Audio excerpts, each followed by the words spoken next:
ಮತ್ತೊಮ್ಮೆಲ್ಲರಿಗೂ ಅಮರ್ಸ್ ಕ್ಲಾಸಸ್ಗೆ ಸ್ವಾಗತ. ನಾನು ಅಂಬರೀಶ್ ಪೋತ್ನಾಳ್. ಇದು ಕ್ಲಾಸ್ ನಂಬರ್ 590 ಆಗುತ್ತೆ. ಸೊ 590ನೇ ಕ್ಲಾಸ್ ಮತ್ತು ಒಟ್ಟಾರೆಯಾಗಿ ಸುಮಾರು 840ಕ್ಕೂ ಅಧಿಕ ವಿಡಿಯೋಗಳನ್ನು ಅಮರ್ಸ್ ಕ್ಲಾಸಸ್ ಅಲ್ಲಿ ನೀವು ನೋಡ್ಬೋದು. ಸೊ ಬೇರೆ ಬೇರೆ ವಿಷಯಗಳ ಮೇಲೆ, ಬೇರೆ ಬೇರೆ ವಿಚಾರಗಳ ಮೇಲೆ, ಬೇರೆ ಬೇರೆ current affairs, computer, geography, history, polity, science and tech, mental ability, ಹೀಗೆ ಸಾಕಷ್ಟು ವಿಚಾರಗಳ ಮೇಲೆ ನಾನು ಡಿಸ್ಕಷನ್ ಮಾಡ್ತಾ ಇರ್ತೇನೆ. ಇವತ್ತೊಂದು ವಿಶೇಷ ವಿಡಿಯೋ ಏನದು ಅಂದ್ರೆ ನೀತಿ ಆಯೋಗ ಅಲ್ವಾ, ಭಾರತದ ಥಿಂಕ್ ಟ್ಯಾಂಕ್ ಅಂತ ಕರಿತೀವಿ. ಭಾರತದ ಥಿಂಕ್ ಟ್ಯಾಂಕ್ ಆಗಿರ್ತಕ್ಕಂಥ ನೀತಿ ಆಯೋಗವು ಒಂದು ಇಂಡೆಕ್ಸ್ ಅನ್ನ ರಿಲೀಸ್ ಮಾಡುತ್ತೆ. ಅದು ಕಾಂಪಿಟೇಟಿವ್ ಎಕ್ಸಾಮ್ ಪರ್ಸ್ಪೆಕ್ಟಿವ್ ಅಲ್ಲಿ ಬಹಳ ಇಂಪಾರ್ಟೆಂಟ್, ಬಹಳ ಎಕ್ಸಾಮ್ ಅಲ್ಲಿ ಬಂದು ಹೋಗಿರ್ತಕ್ಕಂಥದ್ದು. ಹಾಗಾದ್ರೆ ಅಂತಹ ಒಂದು ಇಂಡೆಕ್ಸ್ ಅಂದ್ರೆ SDG India index 2023-24. NITI Aayog innovation index release ಮಾಡುತ್ತೆ ಅಥವಾ ಇನ್ನಿತರ ಬೇರೆ ಬೇರೆ ಇಂಡೆಕ್ಸ್ ಗಳನ್ನ ರಿಲೀಸ್ ಮಾಡುತ್ತೆ. ಅದರಲ್ಲಿ ಪ್ರಮುಖವಾಗಿರ್ತಕ್ಕಂಥದ್ದು SDG ಇಂಡೆಕ್ಸ್ 2023-24 ಈಗ ರಿಲೀಸ್ ಆಗಿದೆ.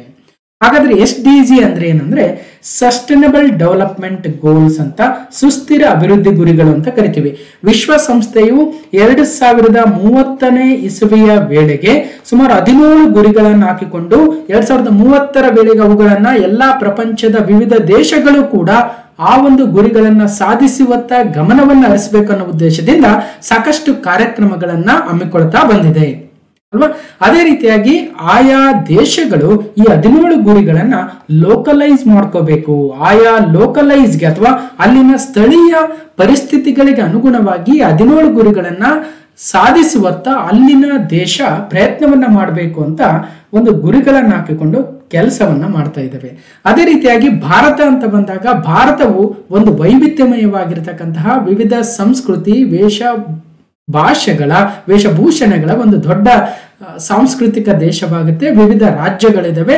ಆ ರಾಜ್ಯಗಳ ಒಂದು ವಿಸ್ತೀರ್ಣ, ಆ ರಾಜ್ಯಗಳ ಒಂದು ಆದಾಯ, ಆ ರಾಜ್ಯಗಳ ಒಂದು ಅಲ್ಲಿನ ಜನ, ಬಡತನ, ಅಲ್ಲಿನ ಶ್ರೀಮಂತಿಕೆ ಎಲ್ಲವನ್ನ ಪರಿಗಣನೆ ತೆಗೆದುಕೊಂಡು ಈ 17 ಗುರಿಗಳನ್ನ ಲೋಕಲೈಸ್ ಮಾಡಿಕೊಂಡು ಇಂಪ್ಲಿಮೆಂಟ್ ಮಾಡ್ಬೇಕಾಗುತ್ತೆ ಅಲ್ವಾ. ಹಾಗಾದ್ರೆ ಇಂಪ್ಲಿಮೆಂಟ್ ಮಾಡ್ಬೇಕಾದ್ರೆ ಒಂದು ಮಾನದಂಡಗಳನ್ನ ತರಬೇಕಾಗುತ್ತೆ.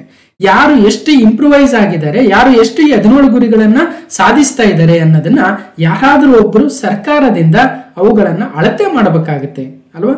ನೋಡಪ್ಪ, ಇದು ಸ್ಕೇಲ್ ಇದೆ, ಇಲ್ಲಿಂದ ಇಲ್ಲಿವರೆಗಿದೆ, ನೀನು ಎಲ್ಲಿವರೆಗೂ ಅಚೀವ್ ಮಾಡಿದೀಯಾ ಅಂತ ಒಂದು ಇಂಡೆಕ್ಸ್ ಅನ್ನ ರಿಲೀಸ್ ಮಾಡೋ ಮೂಲಕ ಅವರ ಪರ್ಫಾರ್ಮೆನ್ಸ್ ಅನ್ನು ಅವರಿಗೆ ತೋರಿಸಬೇಕಾಗುತ್ತೆ. ಅದಕ್ಕೋಸ್ಕರ ಭಾರತದ ಥಿಂಕ್ ಟ್ಯಾಂಕ್ ಅಂತ ಕರೆಯುವ ನೀತಿ ಆಯೋಗ ಈ ರೀತಿ SDG ಇಂಡಿಯಾ ಇಂಡೆಕ್ಸ್ ಅನ್ನ ರಿಲೀಸ್ ಮಾಡ್ತಾ ಹೋಗ್ತಾ ಇದೆ. 2023-24ರ ಈ ಒಂದು ರಿಪೋರ್ಟ್ ಕೂಡ ಬಂದಿದೆ.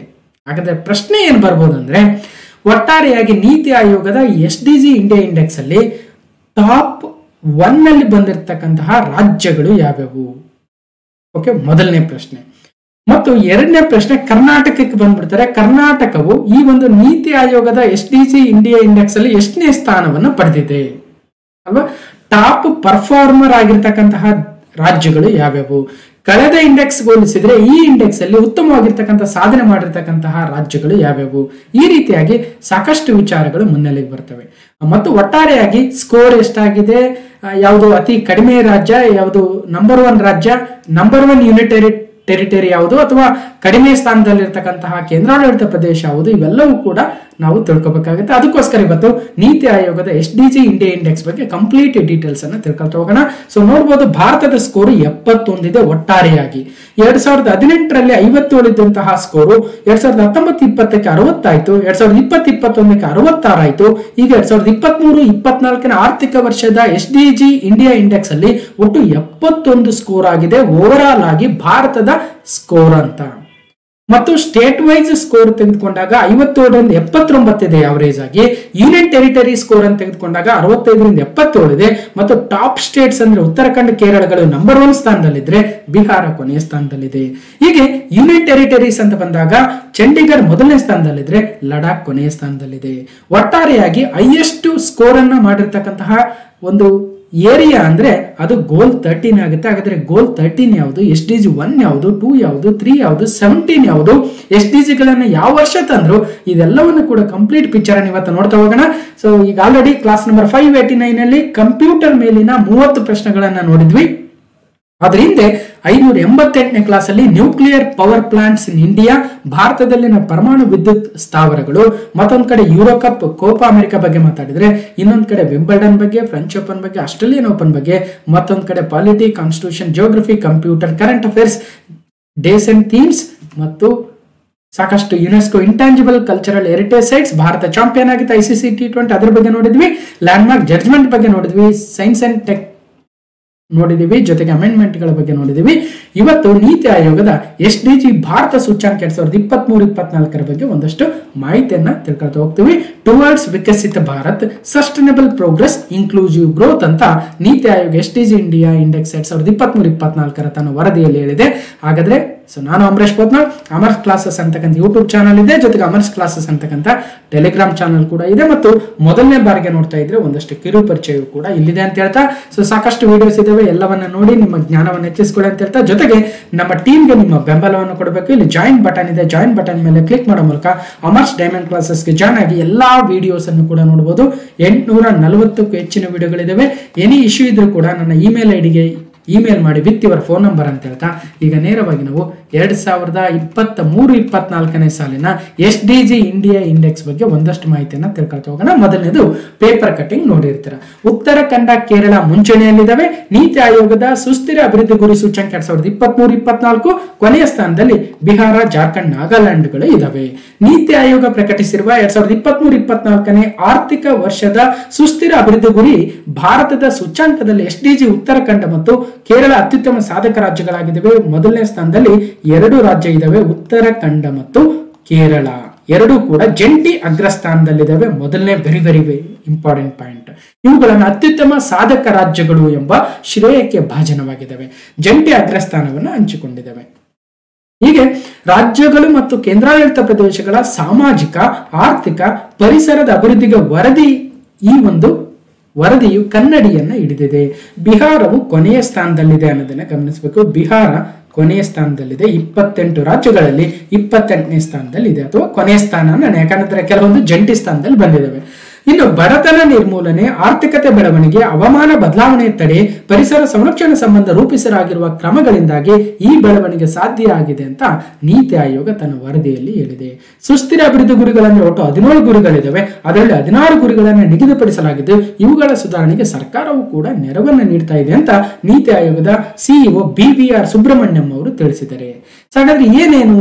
4 ಕೋಟಿ PM ಆವಾಸ್ ಯೋಜನೆಯಡಿ ಮನೆಗಳ ನಿರ್ಮಾಣವಾಗಿದೆ, 11 ಕೋಟಿ ಗ್ರಾಮೀಣ ಪ್ರದೇಶಗಳ ಶೌಚಾಲಯಗಳ ನಿರ್ಮಾಣವಾಗಿದೆ, 10 ಕೋಟಿ PM ಉಜ್ವಲ ಯೋಜನೆಯಡಿ LPG ಸಂಪರ್ಕ ಸಾಧಿಸಿದಿವಿ, 14.9 ಕೋಟಿ ಜಲಜೀವನ್ ಮಿಷನ್ ಅಡಿ ನಲ್ಲಿ ಸಂಪರ್ಕ, ಮನೆ ಮನೆಗೆ ಗಂಗೆ ಕಾರ್ಯಕ್ರಮವನ್ನು ಹಮ್ಮಿಕೊಂಡಿದ್ದೀವಿ, 30 ಕೋಟಿ ಆಯುಷ್ಮಾನ್ ಭಾರತ ಪ್ರಧಾನಮಂತ್ರಿ ಆರೋಗ್ಯ ಯೋಜನೆಯ ಫಲಾನುಭವಿಗಳಾಗಿದ್ದಾರೆ, 34 ಲಕ್ಷ ಕೋಟಿಗಳ ಜನಧನ ಖಾತೆಯ ಮೂಲಕ ಫಲಾನುಭವಿಗಳಿಗೆ ನೇರ ವರ್ಗಾವಣೆಯನ್ನು ಕೂಡ ಮಾಡಿದೀವಿ.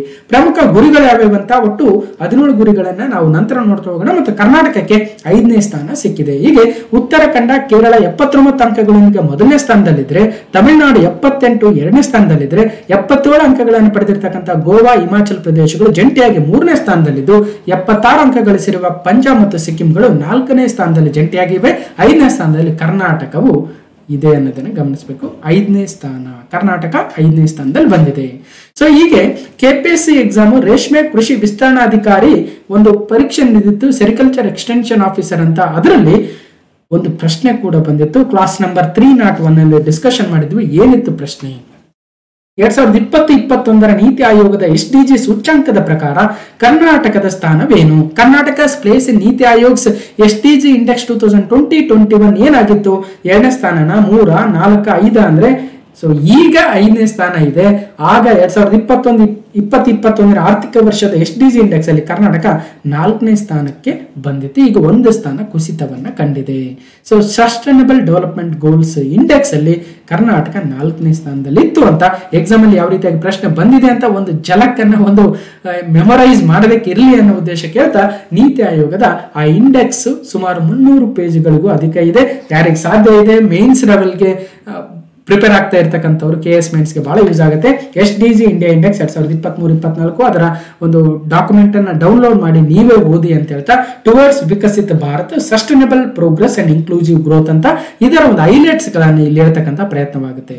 ಅಟ್ಲೀಸ್ಟ್ ಇಷ್ಟ ಆದ್ರೂ ತಿಳ್ಕೊಂಡಿರ್ಬೇಕಂತ ಒಂದು message Shri Suman K berry ಅವರಿಂದ ಇದೆ. ಹಾಗಾದ್ರೆ ಯಾರು ಇವರು ಸುಮನ್ ಕೆ ಬೆರಿ ಅಂದ್ರೆ national institution for transforming India ನೀತಿ ಆಯೋಗದ ವೈಸ್ ಚೇರ್ಪರ್ಸನ್ ಆಗ್ತಾರೆ ಸುಮನ್ ಕೆ ಬೆರ್ರಿ. ಹಾಗಾದ್ರೆ ಚೇರ್ಮನ್ ಯಾರಿರ್ತಾರೆ ನೀತಿ ಆಯೋಗ ಅಂದ್ರೆ ನಿಮ್ಗೆ ಗೊತ್ತಿರುತ್ತೆ ಆಲ್ರೆಡಿ. ಯಾವಾಗ್ಲೂ ನೀತಿ ಆಯೋಗ, ಯೋಜನಾ ಆಯೋಗ ಇವುಗಳ ಚೇರ್ಮನ್ ಪ್ರಧಾನಮಂತ್ರಿಗಳೇ ಇರ್ತಾರೆ. ಹಾಗಾಗಿ ನೀತಿ ಆಯೋಗದ ಚೇರ್ಮನ್ ಪ್ರಧಾನಮಂತ್ರಿ ನರೇಂದ್ರ ಮೋದಿ ಅವರಿದ್ದಾರೆ. ವೈಸ್ ಚೇರ್ಮನ್ ಆಗಿ ಶ್ರೀ ಸುಮನ್ ಕೆ ಬೆರ್ರಿ ಅವರು ಇದ್ದಾರೆ. ಇನ್ನೊಂದು ಪಕ್ಕದಲ್ಲಿ ಶ್ರೀ BVR ಸುಬ್ರಹ್ಮಣ್ಯಂ ಅಂತಿದ್ದಾರೆ. ಇವರು ಈ ಒಂದು ನೀತಿ ಆಯೋಗದ ಸಿಇಒ ಆಗಿದ್ದಾರೆ, chief executive officer of NITI Aayog BVR Subrahmanyam. ಜೊತೆಗೆ UNDP united nations development program ನ ಅಧಿಕಾರಿಗಳ ಫೋಟೋಗಳನ್ನು ಕೂಡ ನೋಡಬಹುದು. ಯಾಕೆಂದ್ರೆ ಇವರು ಕೂಡ ಈ ಒಂದು ಇಂಡೆಕ್ಸ್ಗೆ ಸಹಾಯವನ್ನು ಮಾಡಿರ್ತಾರೆ ಅನ್ನೋದನ್ನು ಗಮನಿಸ್ತಾ ನೀತಿ ಆಯೋಗ 2015 ಜನವರಿ 1ರಂದು ಭಾರತದಲ್ಲಿ ಯೋಜನಾ ಆಯೋಗವನ್ನು ಬದಲಾಯಿಸಲು ಪ್ಲಾನಿಂಗ್ ಕಮಿಷನ್ ನ ಬದಲಾಯಿಸಿ ತಂದಿರತಕ್ಕಂತಹ ಒಂದು ಥಿಂಕ್ ಟ್ಯಾಂಕ್ ಆಗುತ್ತೆ national institution for transforming India NITI Aayog. ಇದರಲ್ಲಿ ಎಲ್ಲಾ ಮುಖ್ಯಮಂತ್ರಿಗಳು, ಎಲ್ಲ ಯೂನಿಯನ್ ಟೆರಿಟರಿಗಳ ಲೆಫ್ಟಿನೆಂಟ್ ಗವರ್ನರ್ಸ್, ಪ್ರಧಾನಮಂತ್ರಿಯಿಂದ ನಾಮನಿರ್ದೇಶನಗೊಂಡ ಉಪಾಧ್ಯಕ್ಷರನ್ನು ಕೂಡ ಒಳಗೊಂಡಿದೆ. ಈಗ ಪ್ರಸ್ತುತ ನೀತಿ ಆಯೋಗದ ಅಧ್ಯಕ್ಷರು ನರೇಂದ್ರ ಮೋದಿ ಅವರಿದ್ರೆ, ಉಪಾಧ್ಯಕ್ಷರು ಡಾಕ್ಟರ್ ಸುಮನ್ ಕೆ ಬೆರಿ ಮತ್ತು ಸಿಇಒ ಡಾಕ್ಟರ್ BVR ಸುಬ್ರಹ್ಮಣ್ಯಂ ಅವರು ಇದ್ದಾರೆ ಅನ್ನೋದನ್ನ ಗಮನಿಸಬಹುದು. ಓಕೆ, ಸೊ ಇಷ್ಟ ಹೇಳ್ತಾ ನೀತಿ ಆಯೋಗದ ಬಗ್ಗೆ ಮತ್ತಷ್ಟು ಡೀಟೇಲ್ಸ್ ಇದೆ, ಅದರ ಬಗ್ಗೆ ಬಹಳ ಡೀಪ್ ಆಗಿ ಹೋಗೋದು ಬೇಡ. ಈಗ UNDP ಬಗ್ಗೆ ತಿಳ್ಕೊಳ್ಳೋಣ. ವಿಶ್ವಸಂಸ್ಥೆಯ ಅಭಿವೃದ್ಧಿ ಕಾರ್ಯಕ್ರಮ ಅಮೆರಿಕದ ನ್ಯೂಯಾರ್ಕ್ ಅಲ್ಲಿ ತನ್ನ ಪ್ರಧಾನ ಕಚೇರಿಯನ್ನು ಹೊಂದಿರತಕ್ಕಂತಹ ವಿಶ್ವಸಂಸ್ಥೆಯ ಒಂದು ಅಂಗಸಂಸ್ಥೆ ಆಗಿರತಕ್ಕಂತಹ UNDP united nations development program 1965 22 November ಅಂದು ಸ್ಥಾಪನೆ ಆಯಿತು. ಆಚಿಮ್ ಸ್ಟೀನರ್ ಅವರು ಈ ಒಂದು ಅಡ್ಮಿನಿಸ್ಟ್ರೇಟ್ ಆಗ್ತಾರೆ UNDP. ಇದರ ಸಹಕಾರದೊಂದಿಗೆ ಅಥವಾ ಇದರ ಒಂದು ಸಹಾಯದೊಂದಿಗೆ ಭಾರತ SDG ಇಂಡೆಕ್ಸ್ ಅನ್ನ ರಿಲೀಸ್ ಮಾಡುತ್ತೆ. ಓಕೆ, ಕಡಿಮೆ ಅಭಿವೃದ್ಧಿ ಹೊಂದಿದ ದೇಶಗಳಿಗೆ ಸಹಾಯಕ್ಕೆ ಹೆಚ್ಚಿನ ಒತ್ತು ನೀಡುವುದರೊಂದಿಗೆ ಅಭಿವೃದ್ಧಿಶೀಲ ರಾಷ್ಟ್ರಗಳಿಗೆ ತಜ್ಞರ ಸಲಹೆ, ತರಬೇತಿ, ಅನುದಾನ ಬೆಂಬಲವನ್ನು ಒದಗಿಸುವ ಕಾರ್ಯವನ್ನ UNDP ಮಾಡುತ್ತೆ. UNDP ಯ ಸಹಕಾರದೊಂದಿಗೆ ಭಾರತ ನೀತಿ ಆಯೋಗ ಈ ಒಂದು SDG ಇಂಡಿಯಾ ಇಂಡೆಕ್ಸ್ ಅನ್ನ ರಿಲೀಸ್ ಮಾಡಿದೆ. ಅದಕ್ಕೋಸ್ಕರ ಇದರ ಒಂದು ಇಂಪಾರ್ಟೆನ್ಸ್ ಕೂಡ ಇದೆ. ಇದೇ ರೀತಿಯಾಗಿ ವಿಶ್ವಸಂಸ್ಥೆ ಅಭಿವೃದ್ಧಿ ಕಾರ್ಯಕ್ರಮ UNDP ಆದ್ರೆ ಇನ್ನೊಂದಿದೆ UNEP, ವಿಶ್ವಸಂಸ್ಥೆಯ ಪರಿಸರ ಕಾರ್ಯಕ್ರಮ. ವಿಶ್ವಸಂಸ್ಥೆ ಅಂಗಸಂಸ್ಥೆಯಾಗಿದ್ದು ಪರಿಸರ ರಿಲೇಟೆಡ್ ಆಗಿರ್ತಕ್ಕಂಥ ಕಾರ್ಯಕ್ರಮಗಳನ್ನ ತರುತ್ತೆ. ಸೊ ಇಂಗರ್ ಇಂಡರ್ಸನ್ ಅವರು ಇದರ ಒಂದು ಎಕ್ಸಿಕ್ಯೂಟಿವ್ ಡೈರೆಕ್ಟರ್ ಆಗಿದ್ದಾರೆ. ಕೆನ್ಯಾದ ನೈರೋಬಿಯಲ್ಲಿ ತನ್ನ ಪ್ರಧಾನ ಕಚೇರಿಯನ್ನ UNEP ಹೊಂದಿದೆ. ಆದ್ರೆ UNDP USA ಯ ನ್ಯೂಯಾರ್ಕ್ ಸಿಟಿಯಲ್ಲಿ ಹೊಂದಿದೆ. ಸೊ ಇಷ್ಟೇ ಆಯ್ತಾ. ಈಗ ಮುಂದೆ ಹೋಗೋಣ ನಾವು ಮೊದಲನೇ ಪ್ರಶ್ನೆ. ಏನಿದೆ ಮೊದಲನೇ ಪ್ರಶ್ನೆ ಅಂದ್ರೆ, ಇಲ್ಲಿ ಪ್ರಶ್ನೆ ಮೊದಲ ಅನ್ನೋದಕ್ಕಿಂತಲೂ ನಾವು ಎಕನಾಮಿಕ್ ಸರ್ವೆಯ 13ನೇ ಚಾಪ್ಟರ್ ಸಸ್ಟೈನಬಲ್ ಡೆವಲಪ್ಮೆಂಟ್ ಗೋಲ್ಸ್ ಅಂತಾನೆ ಇದೆ, ಸುಸ್ಥಿರ ಅಭಿವೃದ್ಧಿ ಗುರಿಗಳಂತ ಎಕನಾಮಿಕ್ ಸರ್ವೆ ಮೇಲೆ ಸುಮಾರು 13 ಚಾಪ್ಟರ್ ಗಳನ್ನ ಕಂಪ್ಲೀಟ್ ಆಗಿ ಡಿಸ್ಕಷನ್ ಮಾಡಿದ್ವಿ. ಮೊದಲನೇ ಪ್ರಶ್ನೆಯಲ್ಲಿ ಹೇಳ್ತಾ ಇದ್ದೆ, ಕೆಳಗಿನವುಗಳಲ್ಲಿ ಯಾವುದು 2030 ವೇಳೆಗೆ ಸಾಧಿಸಲು ಗುರಿಪಡಿಸಲಾದ ಸುಸ್ಥಿರ ಅಭಿವೃದ್ಧಿ ಗುರಿಯಲ್ಲ ಅಂತ ಹೇಳಿದೆ. ಲಿಂಗ ಸಮಾನತೆ, ಹವಾಮಾನ ಕ್ರಮ, ಬಾಹ್ಯಾಕಾಶ ಸಂಶೋಧನೆ, ಹಸಿವು ಮುಕ್ತ. ಅಂದ್ರೆ ಸರಿಯಾದ ಉತ್ತರ ಬಾಹ್ಯಾಕಾಶ ಸಂಶೋಧನೆ ಅಂತಕ್ಕಂಥದ್ದು 17 ಗುರಿಗಳಲ್ಲಿಲ್ಲ. ಬದಲಾಗಿ climate action, gender equality, zero hunger ಅಂತಕ್ಕಂಥ ಗುರಿಗಳಿದಾವೆ. ಹಾಗಾದ್ರೆ ಇಲ್ಲಿ ಪ್ರಶ್ನೆ ಬರ್ತಕ್ಕಂಥದ್ದು ಯಾವುವು 17 ಗುರಿಗಳು? 193 ಸದಸ್ಯ ರಾಷ್ಟ್ರಗಳು 17 ಗುರಿಗಳನ್ನ ಹಾಕೊಂಡು 169 ಲಕ್ಷ್ಯಗಳನ್ನ ಇಟ್ಕೊಂಡು 232 ಜಾಗತಿಕ ಸೂಚ್ಯಾಂಕಗಳನ್ನ ಅಥವಾ ಗ್ಲೋಬಲ್ ಇಂಡಿಕೇಟರ್ಸ್ ಗಳನ್ನ ಮಾಡಿಕೊಂಡು 306 ಭಾರತದ ರಾಷ್ಟ್ರೀಯ ಸೂಚಕಗಳಾಗ್ತವೆ. ನಮ್ಮ ದೇಶದಲ್ಲಿ ನ್ಯಾಷನಲ್ ಇಂಡಿಕೇಟರ್ಸ್ 306. 2030 ವೇಳೆಗೆ ಈ ಗುರಿಗಳನ್ನು ಸಾಧಿಸಬೇಕಂತ ವಿಶ್ವಸಂಸ್ಥೆ ಗುರಿಯನ್ನು ಹಾಕೊಂಡಿತ್ತು. ಅದರಲ್ಲಿ ಮೊದಲನೇ ಗುರಿಯೇ ನೋ ಪೋವರ್ಟಿ ಅಥವಾ ಬಡತನ ನಿರ್ಮೂಲನೆ. ಎರಡನೇದು ಜೀರೋ ಹಂಗರ್ ಅಂದ್ರೆ ಹಸಿವು ಮುಕ್ತ. ಮೂರನೇದು good health and wealth being ಅಂದ್ರೆ ಉತ್ತಮ ಆರೋಗ್ಯ, ಯೋಗಕ್ಷೇಮ. ನಾಲ್ಕನೇದು ಕ್ವಾಲಿಟಿ ಎಜುಕೇಶನ್ ಅಂದ್ರೆ ಗುಣಮಟ್ಟದ ಶಿಕ್ಷಣ. ಐದನೇದು ಜೆಂಡರ್ ಈಕ್ವಾಲಿಟಿ ಅಂದ್ರೆ ಲಿಂಗ ಸಮಾನತೆ. ಆರನೇದು ಕ್ಲೀನ್ ವಾಟರ್ ಅಂಡ್ ಸ್ಯಾನಿಟೇಷನ್ ಅಂದ್ರೆ ಸ್ವಚ್ಛ ನೀರು ಮತ್ತು ನೈರ್ಮಲ್ಯ. ಬಹಳ ಜನಕ್ಕೆ ಯಾಕೆ ಹೇಳ್ತಾ ಇದ್ದಾರೆ ಅನ್ಸ್ಬೋದು. ಕೆಲವೊಂದ್ಸಲ SDG 7 ಯಾವ್ದು ಅಂತ ಕೇಳ್ತಾರೆ, SDG 2 ಯಾವ್ದು ಅಂತ ಕೇಳ್ತಾರೆ, SDG ಇನ್ನೊಂದು ಯಾವುದು ಅಂತ ಕೇಳ್ತಾರೆ, ಗಮನದಲ್ಲಿ ಇರಲಿ. ಏಳನೇದು affordable and clean energy, very very important, ಅಗ್ಗವಾದ ಮತ್ತು ಶುದ್ಧ ಶಕ್ತಿ. ಎಂಟನೇದು decent work and economic growth ಅಂದ್ರೆ ಗೌರವಯುತ ಕೆಲಸ ಮತ್ತು ಆರ್ಥಿಕ ಬೆಳವಣಿಗೆ. ಒಂಬತ್ತನೇದು ಇಂಡಸ್ಟ್ರಿ, ಇನ್ನೋವೇಷನ್ ಅಂಡ್ ಇನ್ಫ್ರಾಸ್ಟ್ರಕ್ಚರ್ ಆಗುತ್ತೆ, ಉದ್ಯಮ, ಆವಿಷ್ಕಾರ ಮತ್ತು ಮೂಲಸೌಕರ್ಯಗಳು. ಹತ್ತನೇದು ರೆಡ್ಯೂಸ್ಡ್ ಇನ್ಇಕ್ವಾಲಿಟೀಸ್ ಅಂದ್ರೆ ಅಸಮಾನತೆಗಳ ಇಳಿಕೆ ಆಗಬೇಕು. 11ನೇದು ಸಸ್ಟೈನಬಲ್ ಸಿಟೀಸ್ ಅಂಡ್ ಕಮ್ಯುನಿಟೀಸ್ ಅಂದ್ರೆ ಸುಸ್ಥಿರ ನಗರಗಳು ಮತ್ತು ಸಮುದಾಯಗಳಾದ್ರೆ.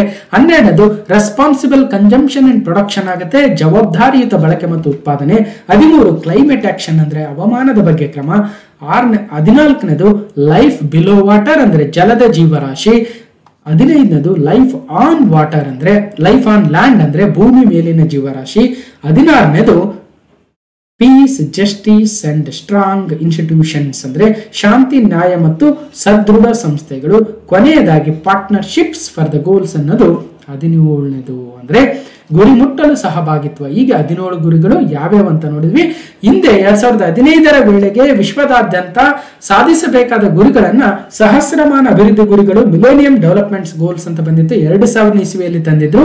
2015ರ ವೇಳೆಗೆ ನಾವು ಸಾಧಿಸೋಣ ಅಂತ. ಆದ್ರೆ ಒಂದಷ್ಟು ಅಭಿವೃದ್ಧಿ ಆಗಿತ್ತು, ಬಟ್ ಕಂಪ್ಲೀಟ್ ಆಗಿರಲಿಲ್ಲ. ಅದಕ್ಕೋಸ್ಕರ 2016ರಲ್ಲಿ ಈ ಸಹಸ್ರಮಾನ ಅಭಿವೃದ್ಧಿ ಗುರಿಗಳು ಅಥವಾ ಮಿಲೇನಿಯಂ ಡೆವಲಪ್ಮೆಂಟ್ ಗೋಲ್ಸ್ ಅನ್ನ MDG ಗಳನ್ನ ತೆಗೆದು SDG ಬಂದವು, ಸುಸ್ಥಿರ ಅಭಿವೃದ್ಧಿ ಗುರಿಗಳು 2030ರ ವೇಳೆಗೆ ಸಾಧಿಸಬೇಕು ಅಂತ. ಇವೇ 17 ಗುರಿಗಳು.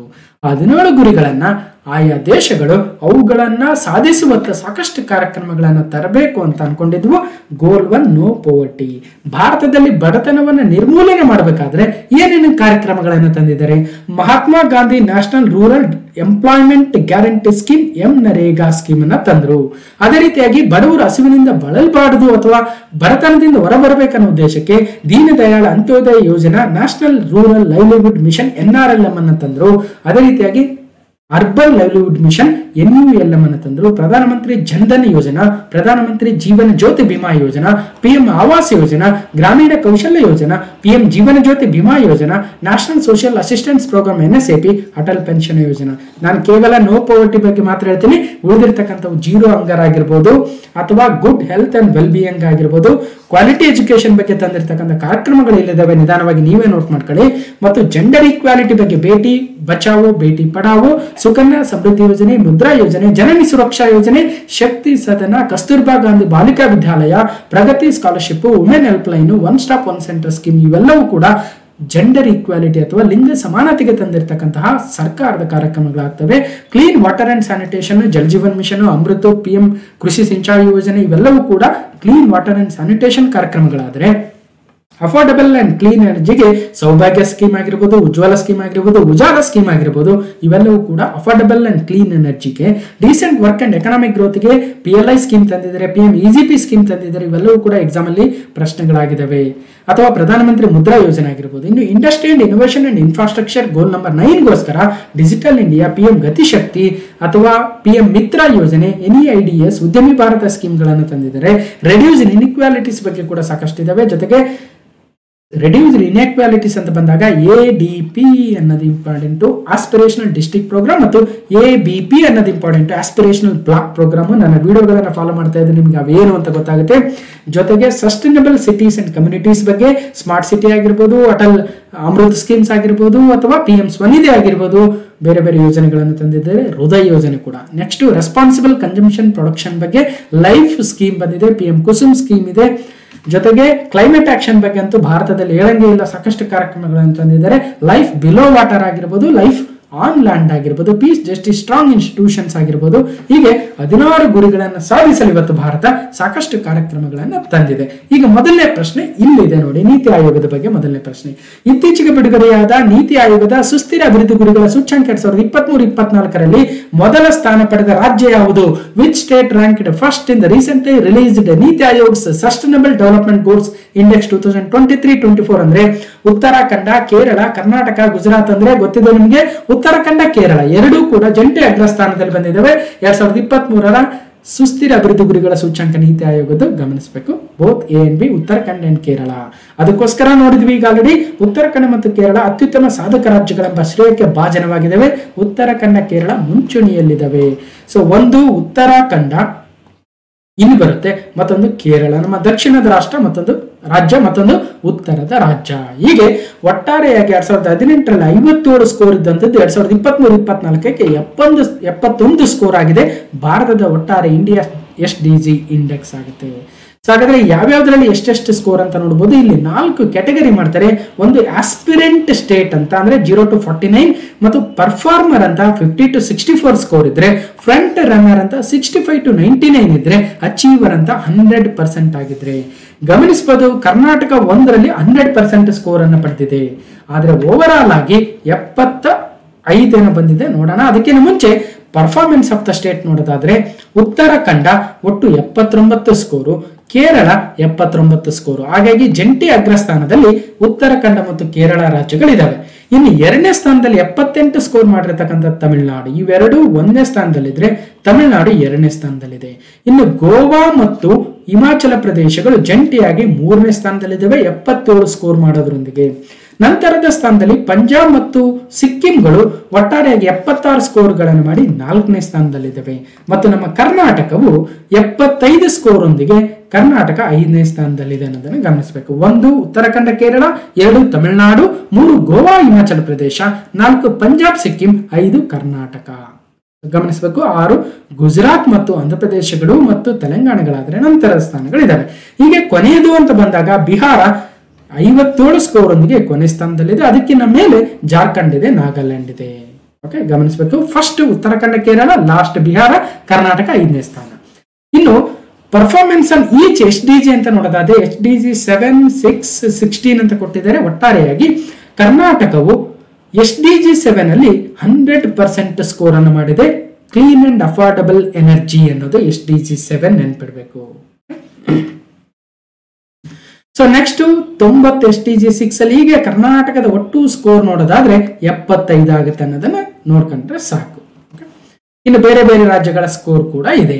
ಇನ್ನು ಇತ್ತೀಚೆಗೆ ಬಿಡುಗಡೆಯಾದ ನೀತಿ ಆಯೋಗದ ಸುಸ್ಥಿರ ಅಭಿವೃದ್ಧಿ ಗುರಿಗಳ ಸೂಚ್ಯಂಕ 2023-24ರಲ್ಲಿ ಯಾವ ಕೇಂದ್ರಾಡಳಿತ ಪ್ರದೇಶವು ಮೊದಲನೇ ಸ್ಥಾನದಲ್ಲಿದೆ? Which union territory ranked first in the recently released ನೀತಿ ಆಯೋಗ್ ಸಸ್ಟೈನಬಲ್ ಡೆವಲಪ್ಮೆಂಟ್ ಗೋಲ್ಸ್ 2023-24 ಅಂದ್ರೆ ಮೊದಲನೇ ಸ್ಥಾನದಲ್ಲಿರ್ತಕ್ಕಂಥ ಕೇಂದ್ರಾಡಳಿತ ಪ್ರದೇಶ ಚಂಡೀಗಢವಾಗುತ್ತೆ. ಚಂಡೀಗಢ ಮೊದಲನೇ ಸ್ಥಾನ. ಹೀಗೆ ಚಂಡೀಗಢ 77 ಸ್ಕೋರ್ ಒಂದಿಗೆ ಮೊದಲನೇ ಸ್ಥಾನ, 74 ಸ್ಕೋರ್ ಮಾಡಿರ್ತಕ್ಕಂಥ ಜಮ್ಮು ಕಾಶ್ಮೀರ ಪುದುಚೇರಿಗಳು 2ನೇ ಸ್ಥಾನ, ಕೊನೆ ಸ್ಥಾನದಲ್ಲಿ ಲಡಾಖ್ ಇದೆ 65 ಸ್ಕೋರ್ ಒಂದಿಗೆ. So first Chandigarh, last Ladakh. Okay, ಹೀಗೆ ಸೊ ಯಾವ್ಯಾವ ಅಂತ ನೋಡಿದ್ವಿ. ಸೊ ನೆಕ್ಸ್ಟ್ ಎಲ್ಲಿದೆ ಲಡಾಖ್, ಎಲ್ಲಿದೆ ಲಾಸ್ಟ್ ಚಂಡೀಗಢ ಮೊದಲನೇ ಯೂನಿಯನ್ ಟೆರಿಟರಿ ಅಂತ ಬಂದಾಗ ಮೊದಲನೇ ಸ್ಥಾನದಲ್ಲಿ ಇದೆ. ಓಕೆ, ಇನ್ನು ಅವುಗಳ ಬೇರೆ ಬೇರೆ ಇಂಡೆಕ್ಸ್ ಸ್ಕೋರ್ಗಳನ್ನು ಕೂಡ ನೋಡಬಹುದು. ಒಟ್ಟಾರೆ 2018ರಲ್ಲಿ ಭಾರತದ ಮ್ಯಾಪ್ ಈ ರೀತಿಯಾಗಿ ಇತ್ತು ನೋಡಬಹುದು. ಸೊ ಬಹಳ ಕಡಿಮೆ ಸ್ಕೋರ್ ಅನ್ನು ಹೊಂದಿರತಕ್ಕಂಥದ್ದು ಅಂದ್ರೆ ಆಸ್ಪಿರೆಂಟ್ ಆಗಿ ಕೆಲವೊಂದು ರಾಜ್ಯಗಳಿದ್ವು, ಉತ್ತರ ಪ್ರದೇಶ, ಬಿಹಾರ, ಆಸಾಂಗಳಿದ್ವು. ಅದಾದ ನಂತರ 2019-20 ಬಂದಾಗ ಆಸ್ಪಿರೆಂಟ್ ಸ್ಟೇಟ್ಸ್ ಯಾವೂ ಇಲ್ಲ, ಎಲ್ಲವೂ ಕೂಡ ಆಲ್ಮೋಸ್ಟ್ ಪರ್ಫಾರ್ಮರ್ ಸ್ಟೇಟ್ಸ್ ಆಗಿದ್ವು. ಫ್ರಂಟ್ ರನ್ನರ್ ಸ್ಟೇಟ್ಸ್ ಮತ್ತು ಪರ್ಫಾರ್ಮರ್ ಸ್ಟೇಟ್ಸ್ ಇದ್ವು.